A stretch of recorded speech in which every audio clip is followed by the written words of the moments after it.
Welcome to This Explainer. Today, we're cracking open a financial mystery that almost all of us face at some point, and we're going to investigate exactly how it happens.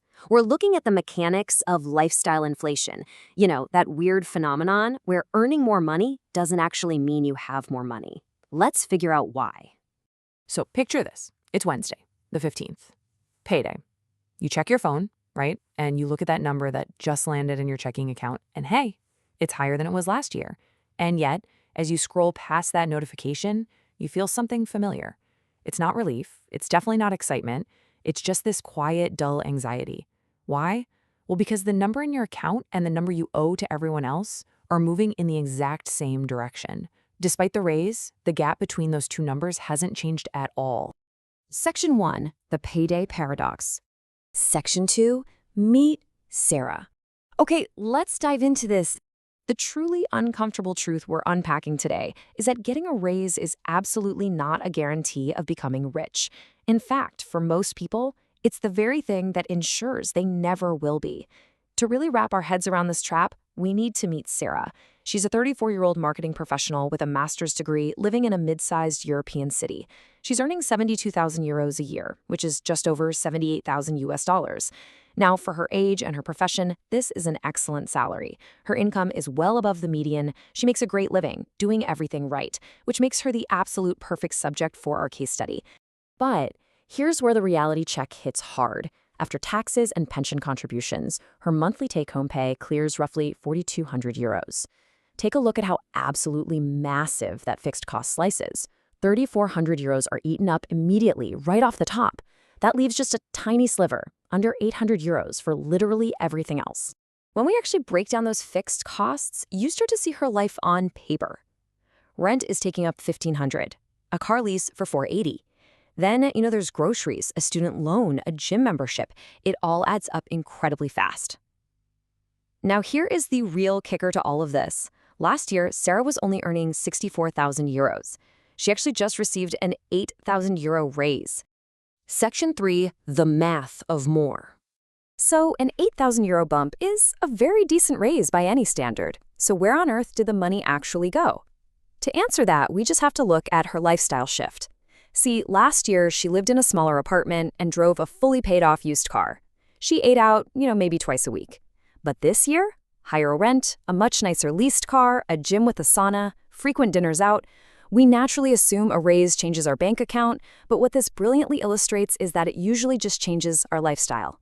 And listen, this lifestyle inflation didn't just happen by accident. It was carefully rationalized by 4 simple words. I deserve this. That simple phrase right there, that is the financial destroyer of the middle class.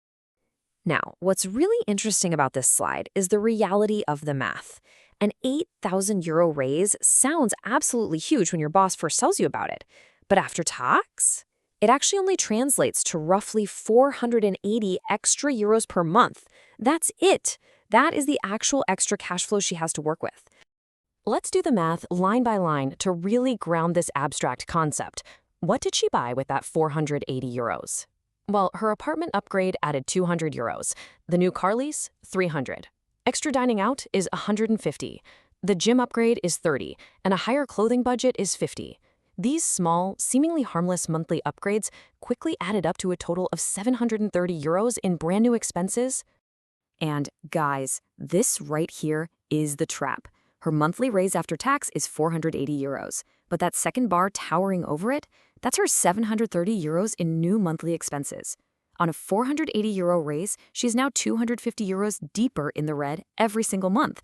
She's earning more, sure, but she is saving less. So the crucial point is this. She has essentially given herself a pay cut disguised as a promotion.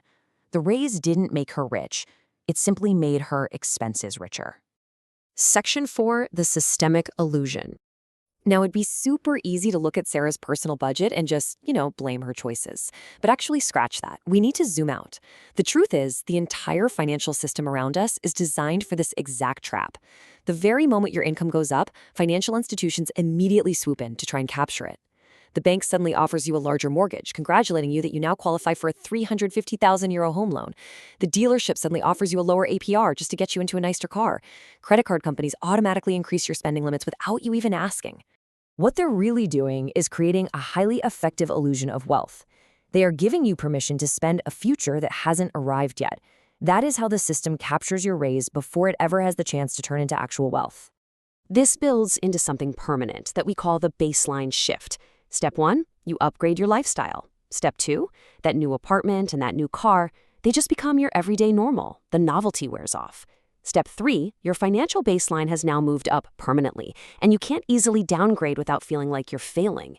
Step 4, you actually feel poorer despite having the same high income level. And finally, Step 5, you're forced to work harder and take on more stress just to maintain a lifestyle that is actually making you financially fragile. Which leaves us with this provocative paradox to wrap up our explainer today. I want you to rethink your own financial baseline and ask yourself, as your income grows, are you actually becoming wealthy? Or are you just becoming house rich, asset rich, and freedom poor? It's definitely something to think carefully about the next time payday rolls around. Thanks for joining me to break this all down, and keep learning.